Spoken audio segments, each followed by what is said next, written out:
Hello everybody, welcome to the Sachsenring Free Practice 2, about to get underway in less than 5 minutes time in increasingly hot conditions here to the east of Germany. It is almost 29 degrees Celsius, the air temperature, and the track temperature is just a fraction under 27 degrees, so quite a bit hotter than it was for the first 45-minute free practice session this morning, and a session which was interrupted in the middle by a stoppage of around about 25 minutes when we had a fluid leaking from the Mercedes of Vega, so a session which was stopped midway, but in the end which proved to be pretty fruitful for a number of drivers, and which gave us a very close end of session with lots of drivers going out in the last 10 minutes or so to go for a qualifying type run on fresher tyres. And we had a session where the top two had exactly the same lap time to within a thousandth of a second of each other, with Kelvin van der Linde setting the best time first, and then a few minutes later Mirko Bortolotti, the championship leader, exactly matching that. And we had Thomas Preining, who Mirko took over the championship lead from last time out at the Sachsenring. He was up there as well, third quickest, and only 23 thousandths of a second behind Kelvin van der Linde and Mirko Bortolotti.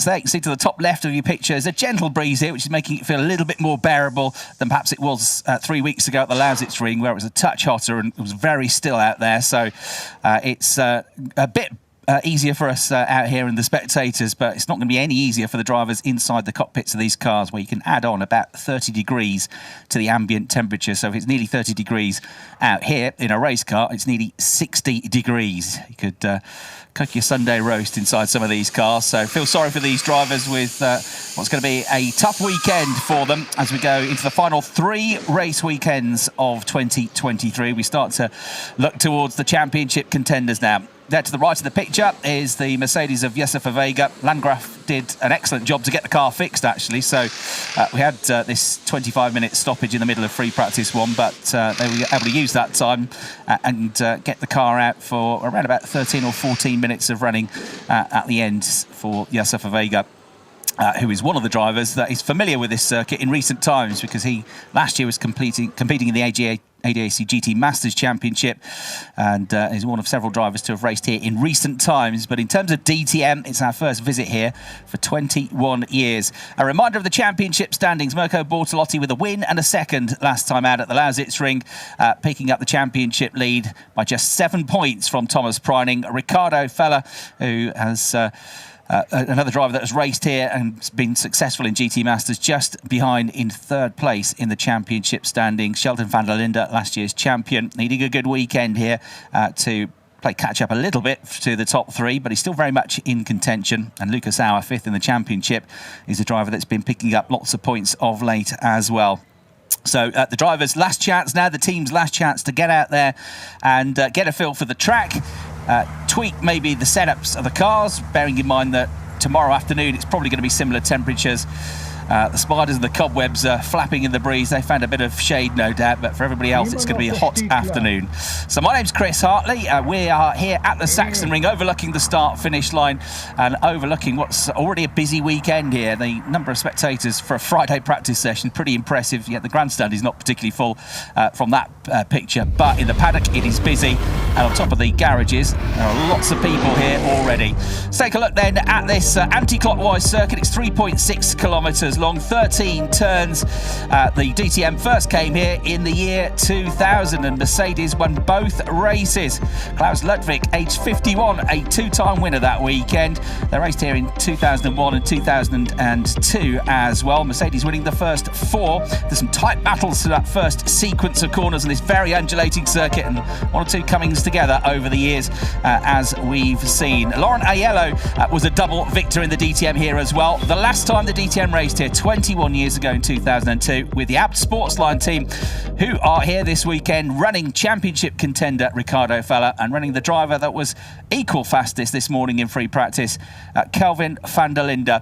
So a great vantage point from our commentary box. We are literally just opposite the view that you can see here of the pit lane, just those boxes to the left of the picture underneath the DTM and ADAC flags. That's where we are lined up as the cars come out in unison, ready to go into battle for 45 minutes of free practice 2. My name's Chris Hartley, alongside me as ever in the commentary box for DTM this weekend, and somebody who's very familiar with this track and loves it, I think, just as much as I do, is Brian Oliver. Hello, Chris. It's great to be here in the sunshine. You are absolutely right about loving this track. I've had the privilege of coming here with GT Masters for the last 4 or 5 years. As somebody absolutely lights up coming out of the pit. Is that Rene Rast by any chance? Yeah. Yes, it is. So yes, I've been very lucky to come here over the last few years. One of the highlights of the calendar. It is a circuit like no other. And if you're thinking of visiting one of the circuits on the calendar next year, can I suggest the Sachsenring? Because not only is it unique in terms of driving style, undulation, tight corners, blind crests, but it's also a great place to watch. You can get really, really close to the action here. Keep an eye on the waterfall out of turn 10, that long sweeping part of the track where they come downhill. It's a massive drop. It's a circuit that we absolutely love. I'm not sure the drivers next like it because they're running in an anti-clockwise direction. That is the waterfall that we talked about. Such a big drop there. The cars come down there. Great overtaking opportunity in towards turn 12 under heavy braking. But the thing about this circuit, you get it all wrong, especially into turn 12, and you'll end up in the gravel trap. The same applies into turn 1 as well. A great opportunity to gain places, but it's the place of much controversy. Yeah, we've seen this man, Thomas Pryning, kissing the gravel a couple of times. He almost does it again there. But when he was on a couple of his hot laps, he ran wide a little bit and just kicked up the gravel. But Pryning there will be one to watch, coming straight back into the pits at the end of recce lap. They can see, even in the pit lane, it's a climb, a very steep climb up out of the final turn 13, the Queckenberg curve up over the start-finish line, and indeed up into the pit lane. And the pit stops, you feel, are going to be crucial this weekend. They always are, aren't they? But especially this weekend on a circuit where drivers are saying it's not the easiest place to overtake. But then again, if anybody could overtake around a track where it's not easy, it is DTM, because the racing has been absolutely sublime so far this season. Well, Kelvin van der Linde, that was close, in and out, practice the pit stops, practice the in and outs, ready for tomorrow. It's not just about setting times on track, it's about practicing this side of things as well. That looks a bit close as one came in and one went out, but there you go, that's woke everybody up. I gotta get up off the floor now. Rene Rast just lighting the tyres up again as he comes out of his pit box. So, and one or two others as well, Ricardo Feller. But yeah, getting sideways a couple of times here is Rene Rast. We don't need tyre warmers, we just light them up. Rene's had 3 wins here in GT Masters in the past, so although he hasn't raced here at DTM like anybody else in the field, he was only 15 years old last time the DTM came here, and he got to Thierry Vermeulen, who was only, what was he, he's 20 years old, so he wasn't even born last time the DTM came here. But there are drivers familiar with other series, Porsche Carrera Cup, GT Masters. 3 wins here in GT Masters for Rene Rast over the years. And Kelvin van der Linde, shouldn't be too surprised that he was equal fastest in free practice 1, because he has got the record. He's got the most wins here in GT Masters at this particular track with 5 wins, and has said that this is his absolute favourite track on the calendar. Well, that's a good bit of information that I should have known, really. I'm quite impressed there. Yeah, Kelvin van der Linde, he was always a superstar in GT Masters. This very, very similar indeed. He certainly knows his way around here, as indeed is the case with Ricardo Feller. So, a critical 41 minutes. This is the last opportunity to get a race set up, to get the tyres sorted, to work out all the intricate details, because after this, the next session will be qualifying tomorrow morning for the first race of the weekend. Many of these drivers will not have been around this circuit before this week, so are learning it. There are some, like Kelvin van der Linde, who do indeed know it like the back of their hand, but others who are learning it as they go this weekend, and it is a very unusual and tough circuit to tame. So a very important 40 minutes coming up as Eindhoven Guven, currently at the top of the timing screens with the 119.244, but it was a 118.578 this morning. I would expect the times to maybe be knocking on the door of 117 by the end of this session. I don't know, what do you think? Definitely tomorrow in qualifying. 117.6 was the fastest time in the private test session, which was contested by almost all of the drivers in DTM last week, and it was Maro Engel who set a 117.6, which was actually 2/10 quicker than the lap record, which had just been set in a GT3 car the week previous, I think, in Raffaele Marcello's hands in a Mercedes as well. So, yeah, I don't know about today, but tomorrow I think we'll be into the 117s. We've seen 118s. 118 mid-118s in the first free practice. Free agent that day in the end because he couldn't run either car. Sandy Mitchell drove the car in his place, British GT start, and SSR Performance were here with 3 cars, but they didn't run transponders. It was a private test, they didn't have to, so nobody knew what their lap times were actually like. Kelvin van der Linde is quickest in this session as he was in the earlier session, but not as quick as he was a couple of hours ago yet. 1 minute 19.201. He's only 43 thousandths quicker than Ingen Nguyen, and Mirko Bortolotti, we watched him setting his best lap of the session so far with a 1:19.475. He's gone third. Make it fourth because Josefa Vega's just gone to the top of the times. That's not bad for somebody who sat out quite a bit of the session with that fluid leak in free practice 1, so 1:19.163. But Bortolotti, as he keeps doing, absolute best in the first sector. Now the first sector is the key sector really. The lap is divided into 3 sectors. The first sector is by far the longest sector. It runs through from turn 1 all the way to the exit to turn 7, so it's around about 41 seconds of the lap, so it's getting on for 40-45% of the lap. So if you get sector 1 right, you're on for a good lap. Sector 2 is very short, that doesn't take too much time, about 16-17 seconds, and then sector 3 takes in that run down the back straight, the waterfall through the final 2 turns at turns 12 and 13, but with a link straight in between. So Bortolotti on a charge, could be the first lap in the 1:18s this if he keeps it up. Middle sector though, a 20.9 is 3/10 down. Josefa Vega there, the driver that set the early benchmark time in this second free practice session. But with Bortolotti, how did he do as he came through? Bortolotti backed off a little bit at the end of the lap as well, so 1:19.5 in the end. 1:19.5 for Bortolotti, remaining in 4th place. But he started the lap like lightning. Yes, the rumours of his injury were greatly exaggerated, and he's proven that. He's very fit despite the accident he had in the testing. So Mirko Bortolotti, he was quick this morning, he's quick again today. As we suggested in FP1, it might be that a lot of these drivers and teams are not showing their hand too early. This is just free practice. There is the potential for BOP changes to be made overnight before qualifying tomorrow. So this is very much a case of keeping your cards close to your chest. So drivers trying to get a setup, getting things in the window for ready for tomorrow, but maybe not showing too much what they can do. On board with Maro Engel, who was fastest in the test here at the Sachsenring a week or so ago. Great angle there, looking over the front right wing of the Landgraf prepared Mercedes. Maro Engel, one of 9 different race winners from the first 10 races that we've had so far this season. Only Mirko Bortolotti has had more than 1 race victory in 2023, and Maro up there in the top 6 in the championship as well. So you get a real sense of the undulation of the circuit from the onboard camera here. You only really get a proper sense when you're here in the flesh. TV pictures always flatten things out a little bit, but it is a fantastic circuit. Lots of rises and falls, a roller coaster ride through the 3.6 kilometres of the Sachsenring. You're enjoying the ride on board with the Mercedes of Maro Engel at the moment. This is the waterfall then, the end of sector 2 he goes through, whips past a slower car, and on the way down the brakes into the Saxon curve at turn 12, 3rd gear through there, gets up to 4th gear in about 180 kilometres an hour before he hits the brakes, drops to 2nd gear through the final turn at 13, get a good exit because it's a steep uphill rise then over the start-finish line, and Maro Engel comes through with a 1:19.480. That's not quite his best lap, but it's only a 10th behind, and he's already 4th quickest in this session.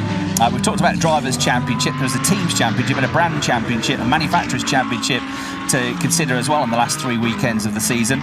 Manthey EMA, Manthey back into DTM for the first time in 20 years, and they're leading the team's standings with their drivers Dennis Olsen and Thomas Priding, 198 points.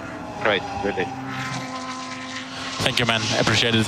That means this gets good. That's good. We go for 10 more laps. 10 more laps. Next car behind you, just entering turn 12. It's the leader. So good gap. Good gap. So Kelvin van der Linde from the team radio on a long run we gather there. He's got another 10 laps. He's setting up for the race. He's already got some quick single lap times in.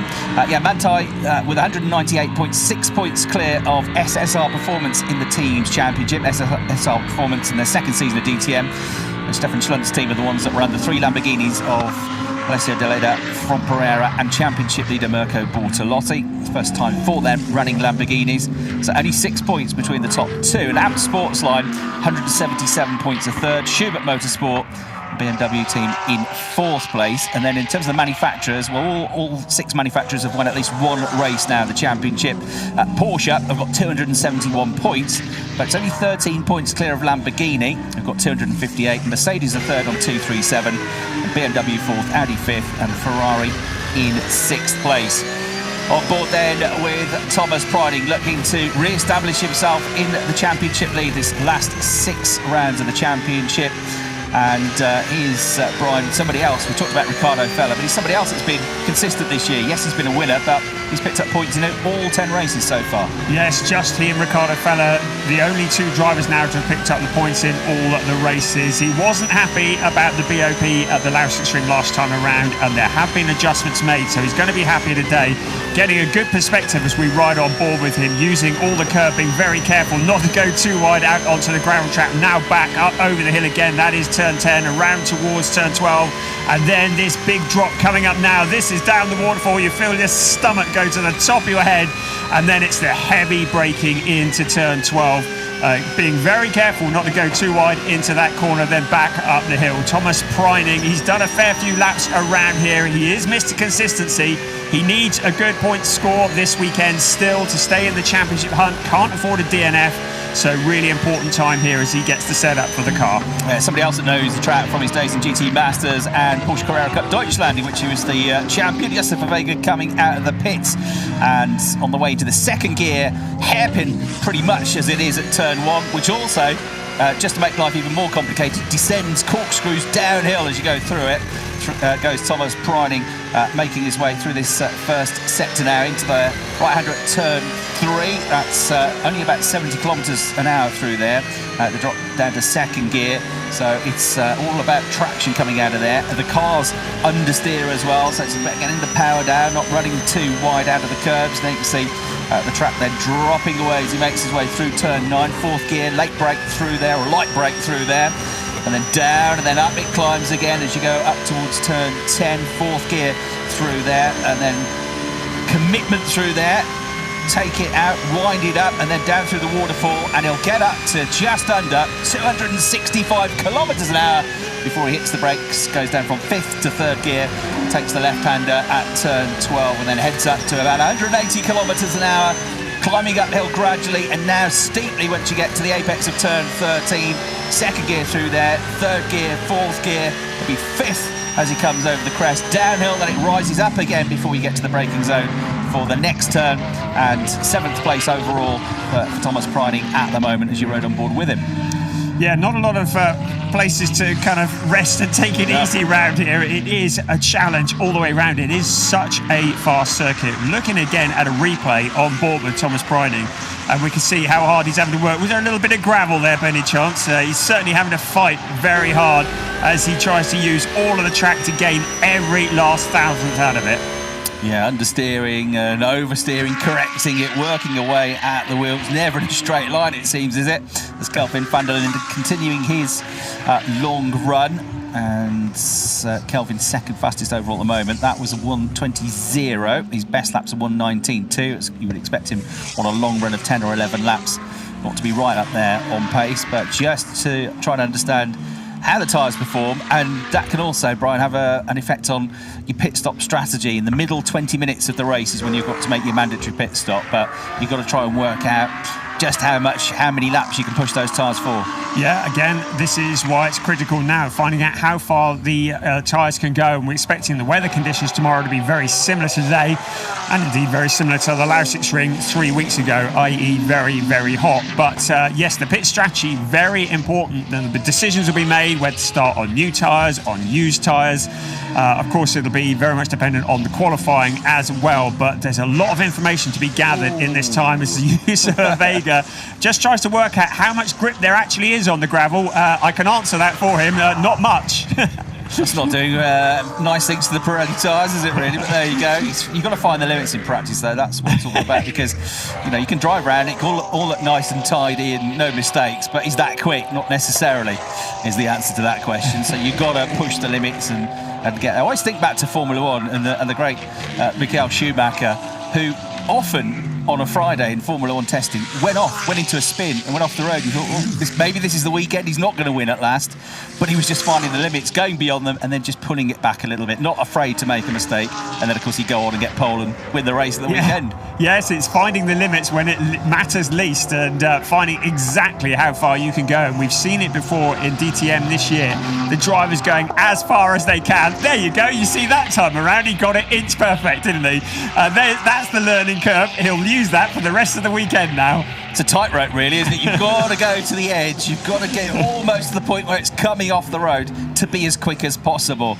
But, of course, you never know quite what that point is until really you go a little bit beyond it. And we've seen that from lots of drivers so far over the 2 free practice sessions.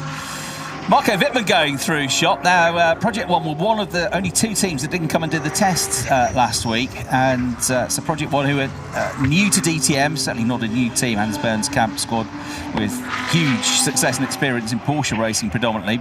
They've got a 2-time DTM champion in Marco Wittmann. But I think it's a bit of a learning year for them so far. But as I say, I've not been involved in the test last week. You would think that will make life a bit more tough for him and Sandro Holzem coming into this weekend. Yes, Sandro Holzem, who's passed his probation now. He joined the season part way through and was in a probation period, passed with flying colours in the wet Nürburgring. Oh, that seems like a long time ago, doesn't it? In the summer, that was August. Now we're in the autumn, in the hot temperatures of the Sachsenring. And yes, Sandro Holzem, where was I? Yes, he's passed his probation for Project One, who have done a wonderful job. This time last year, he was in ADAC GT4. He finished 15th and 18th. Here's Kelvin van der Linde's radio. We'll continue this in a minute. Man, I think these are the best tire pressures you gave me the whole year, mate. I'm really proud of you. It's perfect. And so say all of us. Yes, Sandro Holzem in GT4 this time. Findet auch mal ein Korn. This time last year, he finished 15th and 18th in ADAC GT4, which is a category which is nowhere near as fast or as complex as GT3. So you can see the progression that he's made.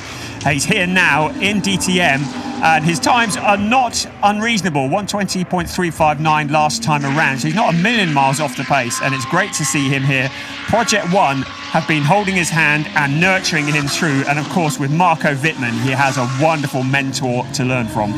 Absolutely right. Kelvin van der Linde, 120.5 on that lap, 120.4 on the lap before, but praising his race engineer there, praising the time. He's the best tire pressure you should give me all year, he said. So he's very happy with the balance of the car. He's in a good place this weekend. We know he's from earlier in the session, and free practice one got really good single lap pace. That looks good for qualifying, but he seems to be very happy with the car over a longer run as well. So very happy Kelvin van der Linde, who on his way to the circuit had a little go and dropped in and visited the European Darts Championship, had a go at a different sport, and apparently really enjoyed himself out there. I imagine with a racing driver's eye for accuracy, he'd probably be pretty good at any sport he had to go at. And I know he's a keen golfer and pretty good golfer as well, Kelvin van der Linde. When he's not racing, he enjoys getting out of the course. Of course, he and his brother Sheldon live together in Captain, and both speak excellent German. Been out here for a long time now, 2 South Africans. Back to BMW though. Sheldon van der Linde is the quickest of them. He's only 16th, now 17th, because we just had an improvement from Matteo Drudi, the Italian in the Audi. And then you've got René Rast 21st, Sandro Holzem, who you were talking about, 22nd, Marco Wittmann, who we've seen 25th. So it's not looking great, if free practice is anything to go by, for BMWs so far. If you weren't watching free practice one this morning, just to reiterate the BOP, balance of performance changes to equalise things here. So Porsche, the main story is that Porsche have had the size of their restrictor increased to 39.5 millimetres, which means that it's 1.5 millimetres bigger than it was before. It sounds a tiny amount, but that just increases the amount of fuel that can come into the engine, and therefore the power. So that's been an increase. To offset that though, Porsches are 10 kilograms heavier than they were last time out the Lausitzring, but so are the Mercs and so are the Lambos. The Audis are 5 kilograms heavier. Ferraris have stayed the same. BMWs are 5 kilograms lighter and have had a very slight tweak of 0.01 bar. So those are the changes. BMW's the only cars, the only brand that have become a bit lighter. Everybody else has become a bit heavier. But at the moment, it's not showing in terms of the times, really, is it? No, it isn't. It is the science that is the BOP, and it is always the topic of conversation. Everybody thinks they're hard done by. Nobody has ever said the BOP is perfect for us, and it will always be a topic of conversation. It'll be interesting to see if there are any further changes as this weekend progresses. But at the moment, Thomas Preining should be a lot happier, as Ein Guven going very wide out of the corner, just exploring the limits of the track. Track limits have been an issue here in the past, so in qualifying tomorrow, if the drivers go off the track too much, they will incur the wrath of the stewards and find themselves with a penalty. There are some drivers that are running a bit close to the wind on potential grid drops anyway, aren't there? Yeah, the top three in the championship, in fact. Mirko Bortolotti, Thomas Preining and Ricardo Feller have all had 2 warnings. So third, and they're going to 5-place grid drops. They're going to be on best behaviour this weekend. There is Ricardo Feller, championship contender, race winner this season as well, 2-time race winner now in the DTM. And on the podium last time out at the Sachsenring, there is Sheldon van der Linde, one of his title rivals, that is whipping past. There's the side-looking, side-facing onboard camera on the AB Sportsline Audi of Ricardo Feller. We've seen Ein Guven going well to the top of the times now with that 1:18.708. He was in the top 10 in the first free practice session as well. Now, Ein shared the Porsche, not his Porsche in fact, but the Porsche of Lauren Heinrich here in that test a week ago. And he wasn't the only one, so Ricardo Feller and Kelvin van der Linde, they only had 1 car between them. They shared driving duties, split the day, and actually I was speaking to Thomas, who looks after the media for the team, earlier on, and he was saying when Ricardo went in the morning, the track was damp and wet. When Kelvin went out in the afternoon, it was dry. So Ricardo, who you're looking at now, is a little bit on the back foot here in terms of preparation this weekend. So he hasn't run any new tyres yet in the first free practice session, but they weren't too worried about him. And there you go, he goes second quickest with that, with a 1:19.055. That was a wonderful camera angle of him, wasn't it? Looking back at him driving. Yes, Ricardo Feller, of course, a former champion in GT Masters, and a driver who's been very successful here at the Sachsenring as well. So Ricardo Feller, we've already mentioned it today. He is Mr. Consistency, and he has been picking up the points all along. Very much in contention for the championship, and using this time to good effect. So Ein Guven, quickest, another driver that's raced here and competed at the Sachsenring in GT Masters before. He was second in the GT Masters Championship with Christian Engelhardt a year ago, but raced in the Porsche Carrera Cup in Deutschland as well. Porsche Super Cup is where he really went well, finishing the top 3 in that championship 3 years running in 1920 and 2021 as a former Benelux and Porsche Carrera Cup France champion as well, Ein Guven. He had 1 guest appearance at the Norris Ring last year. This is his first full season of the championship, the first Turkish driver ever to compete full-time in the championship. You're looking at young Luca Exler, who has, in his first season of DTM as well, has already picked up good points. He's had some highs and lows, but he's impressed at times, certainly. And there is Clement Schmidt, running way out wide, but not quite getting to the gravel trap. Now, Clement Schmidt is a driver that has also raced here in GT Masters. He was actually on the podium, it was a while ago, back in 2015, but he has had a 2nd place finish here, and the team, Grasser Racing, almost got onto the podium here 2 years ago in 2021, then he missed out by a couple of tenths of a second. So Gottfried Grasser, the boss of the Austrian team, has said they're aiming for a top 10 this weekend, but all the pressure is on Clement Schmidt because he's the only car here this weekend with the team, isn't he? Yes, because the number 19 car doesn't have a pilot. Of course, it started the season with Mick Wiesofer at the wheel, and then Max Power, who was very successful at the Nürburgring, successful in fact taking a race win, but they don't have a driver here this weekend. They say that there will almost certainly be a driver in the seat of the number 19 car for both the Red Bull Ring and Hockenheim, and that'll probably be one of the Lamborghini Works drivers. But it means that Clement Schmidt is the driver who's carrying the mantle for that team, and he's looking for some kind of recompense after being what he believes hooked out unfairly in the 2nd race at Lausitzring last time out by Frank Pereira, and he feels as though a certain podium position was stolen from him, and he wants to make amends for that here this weekend. Indeed he does, yeah. It was in good shape, wasn't it, for his first DTM podium. Grasser had a win, of course, with Maximilian Powell, their first DTM win, but Maximilian has got GT Open commitments for the rest of the season. Sheldon van der Linde, a personal best in the middle sector, but the one that counts the least, really. That second sector, the shortest sector that we have, is another great onboard camera shot that we've got on board with the reigning champion then, Sheldon van der Linde.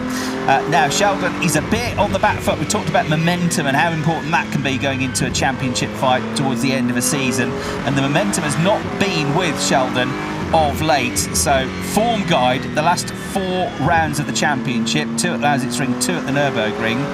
Mirko Bortolotti has scored 75 points. He is easily the biggest point scorer, but Sheldon van der Linde has only scored in the 20s, so he's been struggling to pick up consistent points, and he's lost a lot of ground in the championship. So Brian, he's been saying that this is a really big weekend for him. He has. In fact, he's saying this is a critical weekend for him. He said earlier in the week that they had to finish in the top 4, top 5 places this weekend, because if they didn't, he feels as though his championship is going to be over for this year. So he's putting the pressure on himself there, and really aiming for a good points haul, because we are getting, unbelievably, to the latter part of the season, and he is starting to feel that he's going to be too far back to do anything about the championship challenge if he doesn't start to pick up those points. Already Rast, his teammate at Schubert, is the leading BMW now, but back in 13th spot. We've actually got the top 5 in this session, all in the pits now. Guen, Feller, Vega, Kelvin van der Linde and Maro Engel. So Kelvin, that long run, having made his way into the pits now for a bit of a breather. Still got 16.5 minutes to go in the session. Patrick Niederhauser went pretty well this morning. At times he was up in the top 5 or 6 in the session. He dropped back a bit in the end, but Patrick Niederhauser going well. He's a former GT Masters champion. He won the title, partnering Kelvin van der Linde as well. So he has enjoyed success at this circuit as well. And he's, in fact, the only one in the top 13 at the moment that's out there on track. And if we're going to read too much into the branding, and it's always a bit dangerous in free practice, well, we've got a Porsche at the top, but the Audis on the whole are looking very strong indeed, with all of the Audis in the top 9. And Ricardo Feller in 2nd, Kelvin van der Linde in 4th, Niederhauser in 6th, Engsler in 7th, Matthias Judy in 9th. So the Audis looking very strong. The Porsches, a couple of Mercedes up there as well, with Ovega and Maro Engel. The BMWs once again looking to be struggling a little bit. René Rast, the best of the BMs, in 13th place. The Ferraris, well, Thierry Vermeulen is down in 20th and Jack Aitken is down in 26th. So a bit of work to do there. I was just going to Jack Aitken, and I was looking at how many laps people have done. The most laps has been Kelvin van der Linde, who's done 18. No, scrap that actually, because you've also got Dennis Olsen. I haven't really seen him. He's done 19 laps. So Delader as well. Delader's done 19. Most of them are done between 11 and 15 laps though. But Jack Aitken is playing catch up a bit. He's 4th quickest, so he's jumped up now. So yeah, I was busy saying doom and gloom, and there he is. There we go. Yeah, you can thank me for that. Yeah, he'd only done 7 laps before that one, so he hasn't been out much. We do see this sometimes from Emile Frey Racing. They don't do as many laps as others. It's often free practice one they a bit quieter in, but they were pretty busy in that session. But great on board as well with Jack Aitken, now a DTM race winner, of course, in similar hot conditions from pole position at the Sachsenring 3 weeks ago. The British driver, former Grand Prix racer, and Renault and Williams Formula 1 development driver, riding on board with him now. You've got picture-in-picture there, looking at Jack driving the car, and the view that you get if you were to be sat on the bonnet of the car, holding on for dear life as they go up to 265 kilometres an hour and through the last couple of corners on the lap. So how's Jack doing on this lap? 41.2 through the first sector. It's not bad. It's not an absolute best or personal best, but it's going to be another pretty quick lap, this one. It's probably in the 119s for him. Over the rumble strips he goes, over the crest, and yeah, personal best in the last sector. I think he's probably gunning for this lap now, but nice to see Jack out there in the Ferrari with David Schumacher now out on track, back in 22nd place at the moment, but on the personal best lap here. Jack Aitken, who we were just looking at, and Ferrari and Emile Frey have been struggling with the brakes overheating in that car this year. Certainly was the case at both Sachsenring last time out and at the Nürburgring. The Nürburgring, they're having to keep ducking out of the traffic to try and cool the brakes down. Of course, Jack Aitken at the Sachsenring in race 1 3 weeks ago didn't have any such problems because he was leading the way and had an open track in front of him. But brake cooling is an issue with that Ferrari. And these hot temperatures possibly not suiting them as much as something a bit cooler might. Just trying to think if David Schumacher would have raced here before, because he's not one with lots of GT experience. Anything he might have been here 5 years ago, ADAC Formula 4. They've raced here at Sachsenring, possibly on the GT Masters support bill. I'll look it up, but if he's been here, I think it would have been just that one time. Yeah. And he might not have been here at all. So he's playing catch up and learning a little bit as well.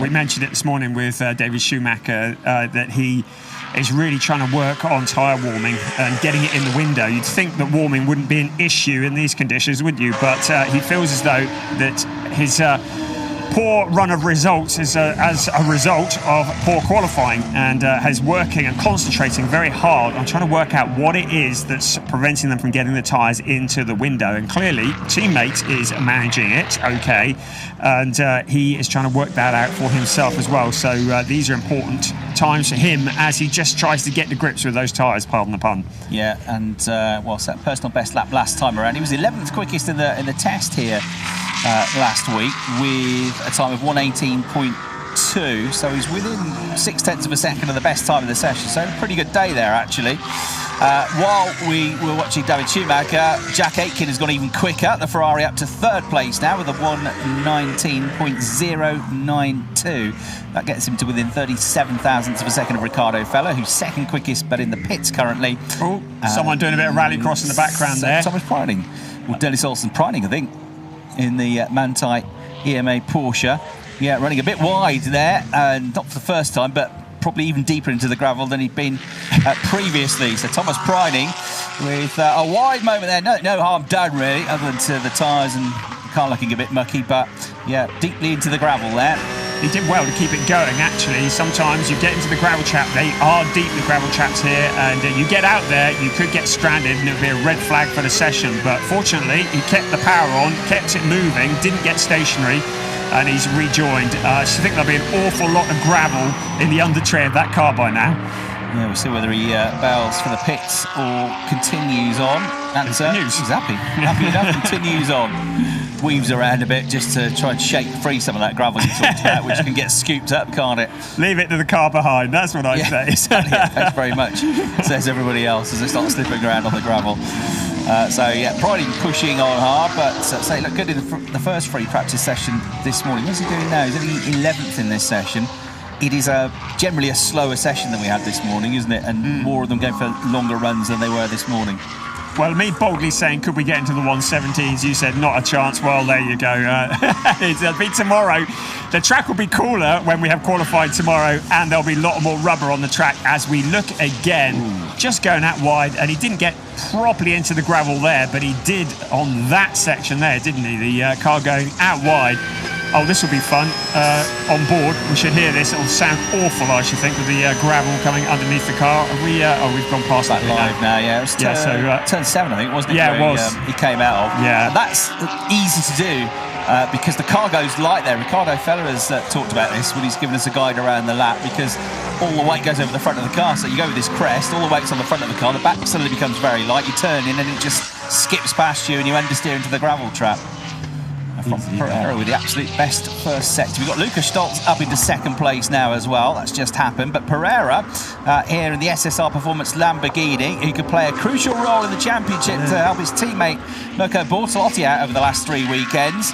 Need him to be on form here and up somewhere near the front of the grid tomorrow, and he's looking pretty good so far today. Sparks fly from the back of the Lambo as he comes over the line now, goes second quickest. Well, clearly SSR have got a good setup on that car. It's taken me all season long to not say SSR Porsche, because that's what I've been saying for ages, but now SSR have got their heads around that Lamborghini. That is for sure. There was an issue with Mirko Bortolotti's car in the first part of the season, and they weren't disclosing what it was, but they've got on top of that about Norrisring time, and that is what has launched his championship campaign and seen him to the top. But yes, Frank Pereira may well be having to play very much the team game as we see Thomas Preining going quickest of all in Sector 1. Yeah, we waxed lyrical about what a good job SSR Performance have done only their second season of DTM, their first running a Lamborghini, their first with Mirko Bortolotti, and how good they've done to be up there leading the championship, the Drivers' Championship. But also, Mirko Bortolotti was saying to me 2 weeks ago at the Sachsenring. We only had 2 test days prior to the start of the season, so we were on the back foot. And when we were picking up those sort of 5th, 6th place finishes at the start of the season, that was the founding blocks really of our championship campaign. It was really important to get those decent results in at the start of the season before we got fully up to speed. Well, Thomas Preining with that lap went second, but from Pereira, I think, about to go even quicker than that, and maybe to the very top of the times with this lap, the absolute best first sector. No, he loses out in the final sector, actually, so it's a good lap. It's his best 3rd place he is. Guran's still quickest in the Porsche, Preining second in his Porsche, and then Pereira 3rd in the Lamborghini ahead of the Mercedes of Stoltz, the Audi of Feller, and the Ferrari of Aitken. So Porsche will be happy about the BOP changes that have happened, because they're now currently 1st and 2nd at the moment. But who is showing their hand completely? We don't actually know, do we? Hein-Jan Guven and Thomas Preining both in Porsches ahead of that front Pereira Lamborghini. Lucas Stoltz, he's just been quietly nibbling away all day, really, hasn't he? Just kind of there. He was in 6th place in FP1 this morning, currently in 4th place. I think Mercedes looking pretty good this weekend, looking fairly dialed in. We had Yusufa Vega going quicker earlier, and now Lucas Stoltz looking very quick as well. Mirko Bortolotti is 12th. He's not going to be 12th for long. He's done the absolute best first sector, a personal best middle sector. We've also got Thomas Preining on a good lap here as well. Sends it wide over the curbs, coming over the start-finish line, goes to the top of the times. Thomas Preining, 1:18.537 seconds. But will he stay top of the times for more than 10 seconds? Answer the question, Mirko Bortolotti. Yes, Preining will, because only 3rd place. Absolute best first sector, personal best second, but not for the first time. The Lamborghini of Bortolotto loses out through the final sector, which takes in turns 12 and 13, and he gets the car a bit dusty and a bit dirty. Yes, interesting. We saw that this morning, the 3rd sector with Bortolotti, and it looked to me like perhaps he was lifting off a bit in the 3rd sector, because he wasn't setting personal bests in that 3rd sector when he was doing very fast sectors 1 and 2, so we'll see tomorrow whether he can keep that going for 3 sectors in a row. But yeah, picking up a bit of dirt into turn 1 as well, so it'll be a couple of corners to clean his tyres up there. But Mirko Bortolotti, he's got the pace, hasn't he? He's certainly going to be somewhere near the top in qualifying tomorrow. You get the feeling of that. Tim Heinemann trying to improve. Lauren Heinrich, another Porsche going well, has just popped up to 7th place. Tim Heinemann, seems a while ago this, he was the championship leader after the first weekend, his first weekend in DTM. We had 2 2nd place finishes at Oschersleben. That's a decent lap. He's got himself into the top 6 with that. So Tim Heinemann's season has never reached those dizzying heights with the Top Sport WRT. He's had a change of teammate with Christian Engelhardt dropping out as well. Christian was a winner that weekend. So Tim Heinemann now 15th in the championship, having been the championship leader after the first weekend. And his best result since those 2 2nd place finishes at Oschersleben is a 12th place finish at the Nürburgring. So it's been a bit of a coming down to earth scenario for Tim Heinemann, but we know he's a great driver. He's a 2-time DTM trophy champion. It doesn't take much to be off kilter to drop down the times in DTM. It's so competitive. You're only going to be missing a couple of tenths here and there, and you can't compete. And he's had a bit of bad luck as well, but Heinemann with a good showing there to go into 6th place. You just saw David Schumacher coming out of the pit lane in a cloud of smoke. I looked out the window. He lit the tyres up. There is a fog that has descended on the pit straight from the tyre smoke. Light up the tyres much. He certainly did that. Just out of the pit lane he came. I'm feeling they won't be using those tyres for too much more this weekend. Thierry Vermeulen is 24th. That's one bit of information. Next bit of information, he's done the absolute best middle sector time. Now, it's only a short sector, as I've been saying, but he did a 41.049 through the first sector, and there you go. Altogether, it's a decent lap. 3rd place for Thierry, who's on good form. The last 4 races, he's been in the top 10 in all 4 races. His first season of DTM, and the Emil Frey Racing Ferrari driver, the young Dutch driver, who, just to reiterate, wasn't even born the last time the DTM came here 21 years ago. Same, yeah. Yeah. Oh, me too. Yeah. Was I about 3 years old? Yeah, same. Yeah. Lies everywhere. All the scaremongering earlier on by myself, I would just point out about Ferrari. Well, as you were, stand by your beds. As you say, Thierry Vermeulen up in third place, 118.731. Jack Aitken in 11th at the moment. I am still thinking about the BMWs as we see Sheldon van der Linde. Someone else lighting up in a bit. Is it bonfire night or something? Yes, the BMWs are still struggling a bit. Sheldon is the quickest at 17th with a 119.224. But as already mentioned, he's putting a lot of pressure on himself this weekend. It might be he's working on a race setup. They're looking more at long stints. But one eye on the BMW because this is going to be really important for them. It's starting to make me wonder if somebody has spotted that pit lane surface isn't as grippy as the track. And needs a bit of rubber. Yeah, it needs a bit of rubber down, will you boys? Because we can do with a bit more grip when we come out of our pit stops tomorrow. And that's certainly partly what it is, laying a track of rubber down for when you do come out of the pits after the pit stops tomorrow in the middle of the race. You want to get that traction down, that power down within the confines of the speed limits of the pit lane as quickly as you can.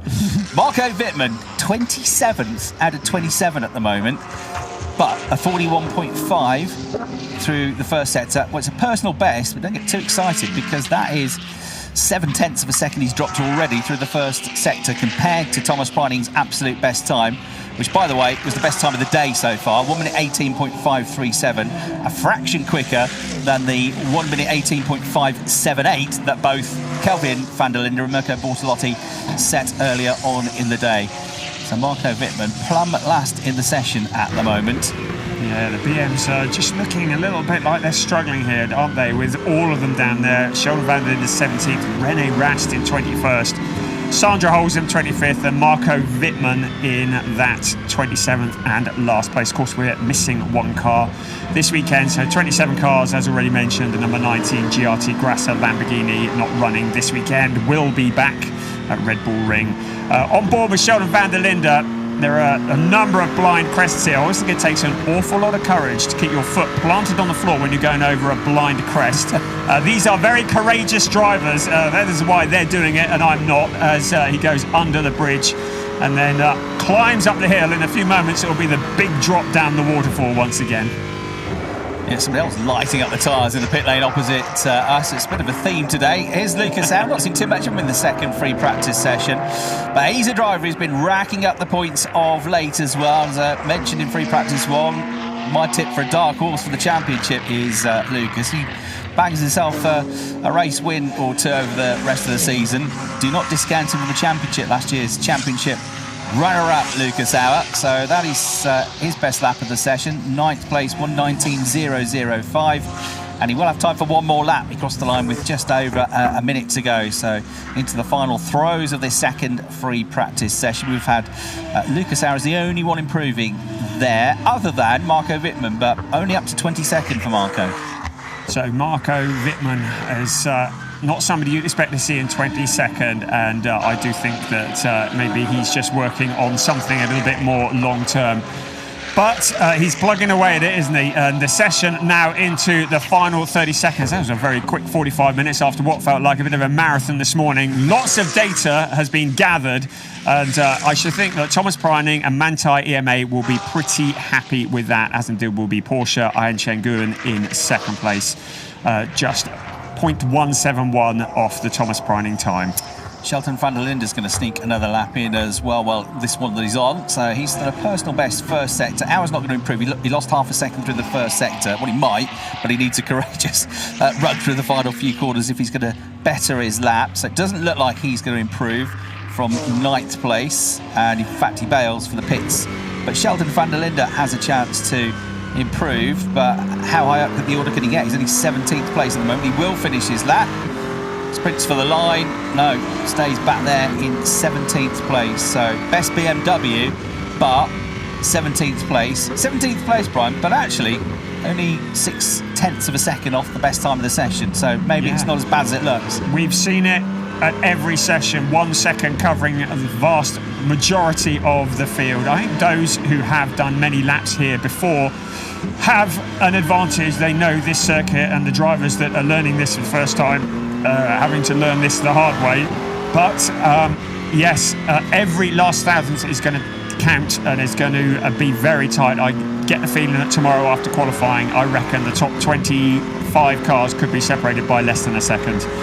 So Thomas Priding's probably going to end the day happiest of all, isn't he? Because he is the only driver that's been in the top 3 in both free practice sessions. Now, free practice is free practice. You never know what everybody else is doing, what your rivals are doing, what tyres they've got on, whether they're new tyres, worn tyres, how much fuel they've got on board, whether they're pushing to the max. So it's always with an asterisk next to it that you start talking about times in free practice. But it's got to be a big confidence booster to be third in one session and only 23 thousandths of a second off the best pace, and then topping the second session. So Thomas Priding will be pleased with that, and he's be gunning for this championship, make no bones about it. So a good start for him, a good start for Engine Nguyen as well. Was in the top 10 in free practice 1, second quickest in that one.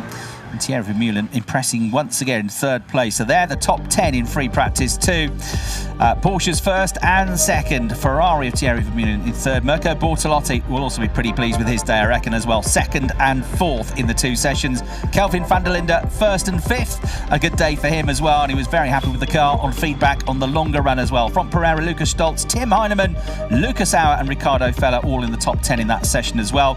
Lauren Heinrich in 11th. Jack Aitken was up into the top 3 at 1 point, but he did a few less laps than some of the others. Slipped back in the end to 12th place, but only half a second off the pace. Josef Vega was quickest early on, ends up 13th. Dennis Olsen 14th, Maro Engel 15th, and then Arjun Maini, Sheldon van der Linde, Patrick Niederhauser, Luca Engsler and Mattia Drudy in the top 20 as well.